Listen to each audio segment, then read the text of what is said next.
trailers for this movie did it absolutely no service. They made the movie look like an obvious book adaptation for the big screen. Undoubtedly, the movie aspires to be a Harry Potter phenomenon, a book series that translates well to the screen, but honestly, it has no chance of achieving that status. I was shocked to see who was in the director's chair. Eli Roth, best known for his gruesome horror work as represented by films like Cabin Fever, The Green Inferno, the Hostel series, and from earlier this year, the remake of Death Wish. I thought I was gonna get raped in a Peruvian prison. This appeared to be an absolutely bizarre choice to adapt a children's book.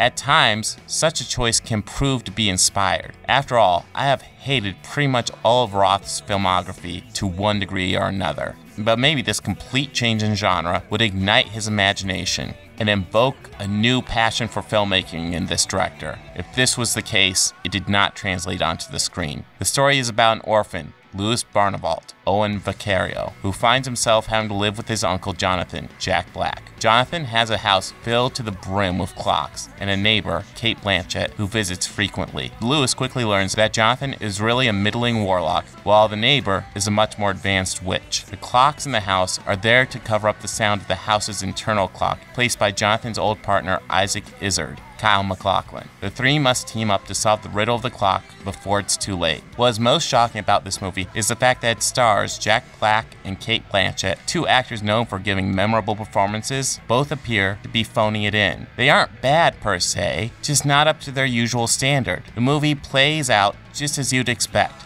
Nothing is surprising except for some very poor imagery choices clearly made by the aforementioned director. Clearly, these choices fit better in his horror movies than here, which is quite a statement since they don't really work in his other movies either. Simply put, Roth is a crummy director, and this change in genre has done nothing to inspire a better film from him, when perhaps the best movie in a director's filmography is one where the central action is two women forcing themselves on Keanu Reeves.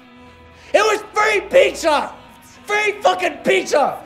It just shows up at my fucking door! What am I supposed to do? Perhaps that director should rethink his career choice. He clearly lacks the gifts for his current one.